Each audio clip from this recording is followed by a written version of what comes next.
Okay, mayong mudto na usab kanatuntanan Luzon, Visayas, Mindanao.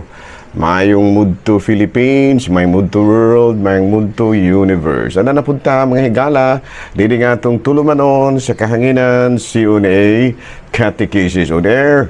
O ako lang gihapon kining inyong ubos nga alagad Reverendo Padre Edwin Academia Acab. Aboy no adlaw na usab karon nga Sabado, pizza 14 na kini. Pizza 14 na kini mga higala sa bulan sa Hunyo, no? Liwas na karon mga higala sa fiesta sa Sibulan o gigabano sa fiesta sa Bunbunon o fiesta usab kini sa Tayasan, no? So kumusta naman, no, mga taga Bunbunon, taga Tayasan o taga Sibulan. I hope na walay mga kakulian nga inyong nasugatan. Bayno dito man ko gahapon mga higala Cebu sa kini nga Tayasan, nindot na kayo ilahang simbahan dito mga higala, no? Kuan gyud gipaningkamutan gyud usab sa mga katawhan sa Tayasan, mga katolikong katawhan dito nga ila gyud usab nga mapanindot ang ilahang simbahan, no? Nindot na kayo mahigala, no? Pinanguluhan sa ilahang maabtikon usab nga kora paruko nga si Padre Juju Abiliar, no? Kumusta na mahigala, no?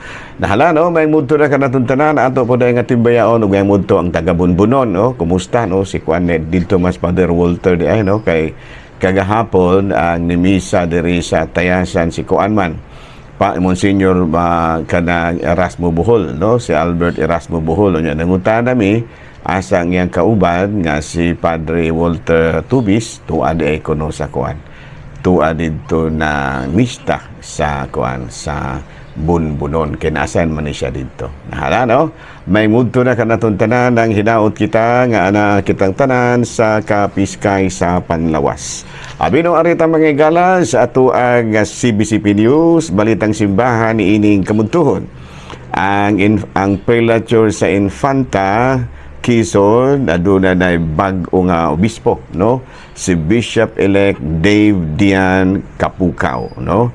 Siya ang usa sa mga pinakauna nga appointees ni Pope Leo XIV diri sa Pilipinas, no? Ato pa human ang naka-appoint niya dili na si Pope Francis kung dili si Pope Leo XIV na, no? So congratulations, no, sa taga Infanta Quezon sa Infanta Prelature ug tungod sa inyohang bag-o na karon nga obispo, no, si Bishop-elect Dave Dian Kapukaw.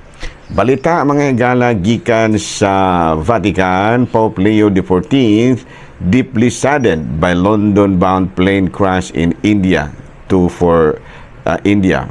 Matud pa adunay 242 ka mga pasahero ni ini og usara gyud in town ang matud pa nakasurvive.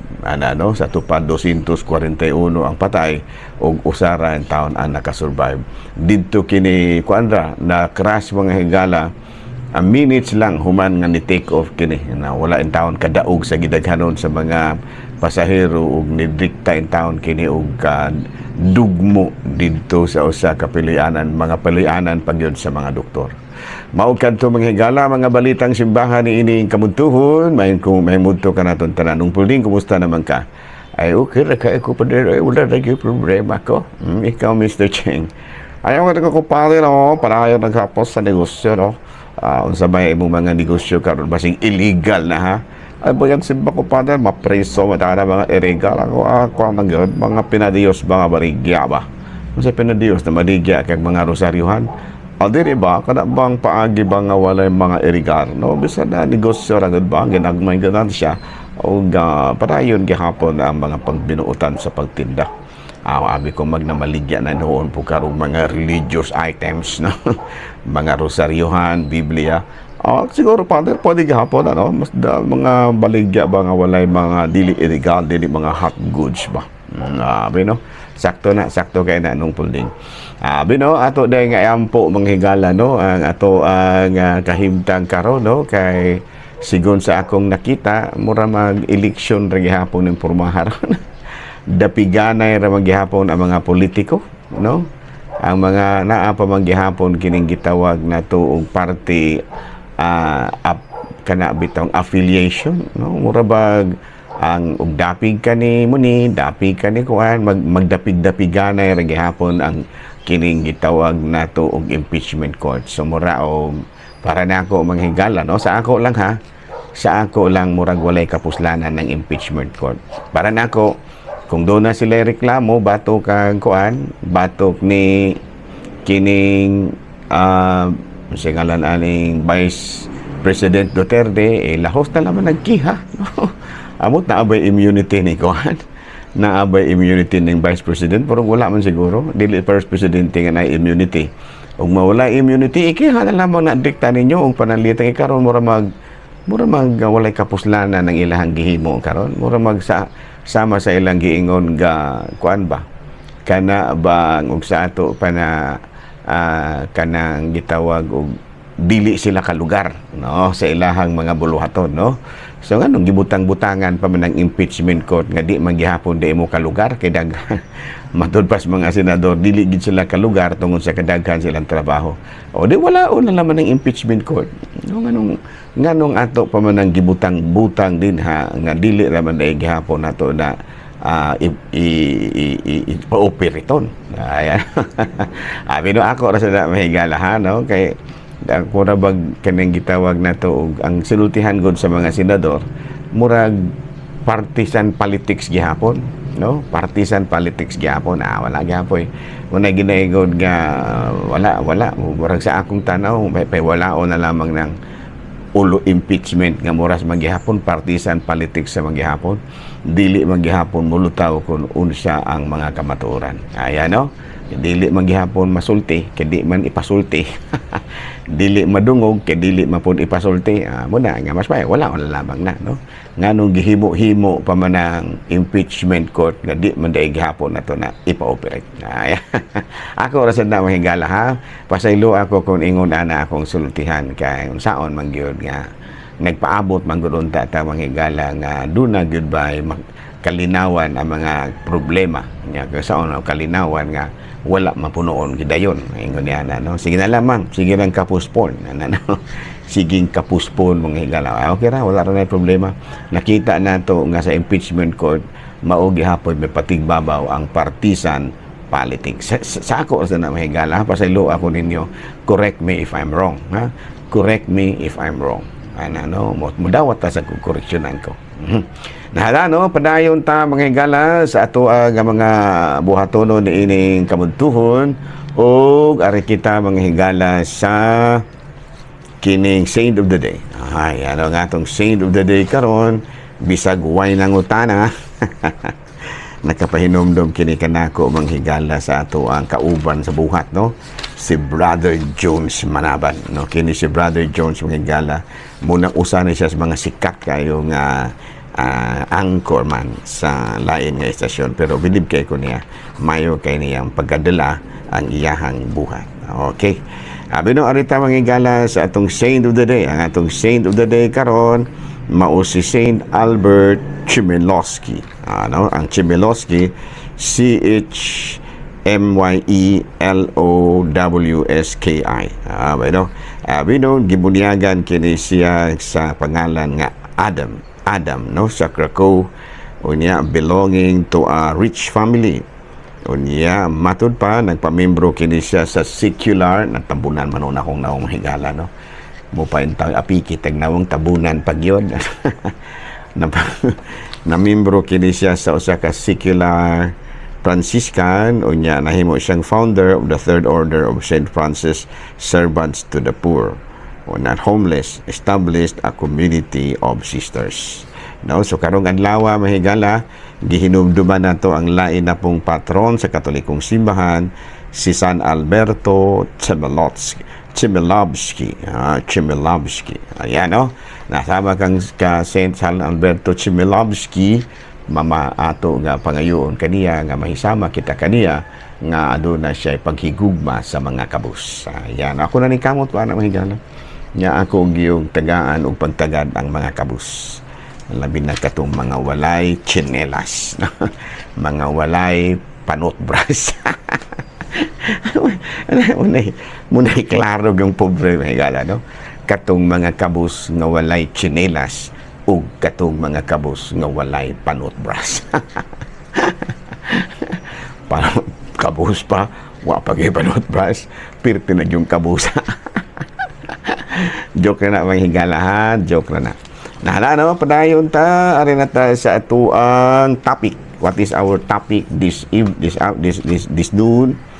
What is the relationship between the Catholic Church and the Jewish people? Ayan, no? Klaro na kay isulat man sa ako ang kauban, no? What is the relationship between the Catholic Church and the Jewish people? No? In Catholic teachings, we consider the Jews as our elder brothers in faith. Ayan, no? Giila nato, no, ang mga Hudiyo nga magulang nato sa pagtuo. Nganuman, tungod kay aduna man kitay common spiritual heritage. Sa man ang common spiritual heritage, sama pananglid sa Old Testament, no? Kanang ni itahod kita sa Old Testament, unya nitahod pod sila. Ayan, no? Muna nga aduna kitay common historical heritage. Unya doon na po'y kaparihusan, no? Doon na similarity ang atong historical roots, no? Kining kabahin sa church history. O niya, matod pa ni ilapon kita, na may ilapon kita sa enduring covenant with, the enduring covenant between the Jews and God, between God and the Jewish people, no?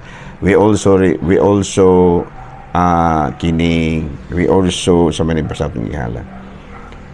We also kanang recognize, ayan on the word. We also recognize the enduring covenant of God and the Jewish people. Ato kanang mabasa sa Exodus kapitulo 6 versikulo 7. Sa diyang miingon ang Ginoo, kamo ang akong katawhan ug ako ang inyong Dios. No, gitahod nato na may amen gyud ta, no, kanang ato gyung gidawat nga ang mga Hudiyo mao gyud ang piniling katawhan sa Dios. In fact, no, Catholicism is rooted in Judaism. Dunay kaparehusan ang kining gitawag natong Katolisismo sa relihiyon sa mga Hudiyo nga Judaismo.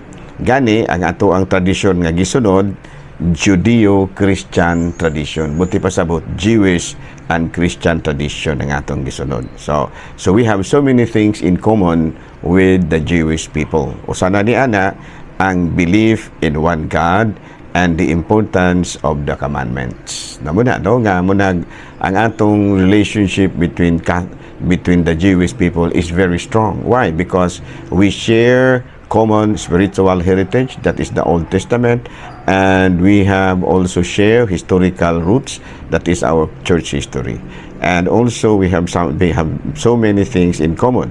In fact, ang sigon sa atong mabasa sa Revelations 21:22, the New Jerusalem can also be symbolized with the church militant in heaven and the church militant on earth. Ato ba nang mabasa mga higala, no, sa Revelations chapter 21 and 22, no? Kana bitaw nakisgot og New Jerusalem. Unya ang but ipasabot dai sa New Jerusalem mao ang simbahan. Simbahan dili katong simbahan nga tuwa na sa impierno, di mo to simbahan dito. Kana bitawng kanang the church as militant and sana triumphant in heaven, and the church militant on earth, and the church suffering in purgatory. Namuna say sorry may gala ha. Ang New Jerusalem di ay nagsimbolo sa church triumphant in heaven and church militant on earth. Sa ato pa sa Revelations na mahigala ha, sa basahon sa Gipadayag kapitulo 21-22. In other words, ang ato ang relasyon sa mga Hudiyo hugot kayo tungod kay ubay-ubay mangyod sa ato ang mga pagtulunan nga gikutlo gikan sa ilang pagtulunan. Klaro na. Okay, no? Another topic, no? Another topic. Taas pa man tayo. Ari kita manghigala sa Padre, kini kabahin na po ni siya kan. Padre, makasala ba ta og mosimba ta sa laing relihiyon? Magdepende siguro. Magdepende siguro, no? Kay doon naman giusahay nga igo ratang ni kuan ba? Ni tuman ra sa ato ang social obligations, no? Kanang panitaon sa may ato ang mga social obligations kanang muluhod og kasal kay kuhaon kag paluhod didto, no? O mukugos og bunyag kay kuhaon kag pabunyag didto. So wala ra na siya problema. Ang dili maayo kung mo-attend ka didto, kanang mosulod na jud ka didto, unya mo-appeal na jud ka sa ilang kalihukan. Kada bang murag kanang mo kuan na jud ka ba? Kanang bitang mo join na jud ka sa ilang celebration. Dili na siya mao. Kaya nga naman, delikado man gud kaayo nga ang ilahang mga teachings imong maling mausog ang imong huna-huna sa ilang teachings ug mabalin nga ilang relihiyon. Nga naman kay lahi ba na sila? Lahi ba na sila og kuan atua kanang pamaagi sa pagsabot sa Biblia, no? More on fundamentalism ba ng mga laing relihiyon ug unsay ilang mabasa maura pod, no? Sa mapananglit sa atong gospel kaganina, no? Kay kagahapong adlaw nga kung makasala ang imong tuong kamot, putla ka na og ilabay kay mas maayo pa alang kanimo nga wala kay kamot kaysa ang imong tibuok lawas mo ihulog sa impierno. Ano nya mura makuyawan taan ano kay kinsa man gud in tawo dili masama kasala. Kining atong kamot bisag unsaon pa nato og lihay-lihay ini may puruhan man yung makasala ta. Yang atong mga mata kung makasala atong lugiton ingon ana yung kanang mga laing relihiyon I don't think kaila po nang gihimo, pero kung mula gina no muna nga we have different interpretations of the Bible. Muna nga kung ikaw usa ka Katoliko pwede ra ka mo kuan og mga social obligations lang, wedding, kanang funeral ana pwede ra na siya. Pero kung anto jud ka didto unya imo nagyong siron kung unsay ilahang mga pagtulunan and then mo appeal na gyud ka sa ilahang mga praise and worship, dili lang kumuhikom nga muhukom nga nakasala ka, pero gidiscourage gyud ka na especially if you are a Catholic, no? Kay nganuman nganong maabot man ka didto og kanang praise and worship nga naa man putay ato kada Domingo day ga praise and worship naman ta na kanang the highest form of praising and worship of praise and worship santos nga misa ba yan, no? Kana mayon ka nga praise and worship magud mas lami pa daw dili. Ang pinakataas nga praise and worship santos nga misa. Naduman tungod kay ato man yung gihalad ang lawas ug dugo ni Kristo. So maingon ka nga lami maguto pa daw kay praise and worship patili. Ang para nato ha, ang pinakataas nga form of praise and worship mao gyud ang santos nga misa. Okay? Din na lang ako nakita kutob ha. Ako lang gihapon kini yung ubos nga alagad Reverendo Padre Edwin Academia Acab, manamilit usab kaninyo ug manalangin kanato ang Dios makagahong tanan. Amahan, Anak, Espiritu Santo. Good noon, Pilipinas.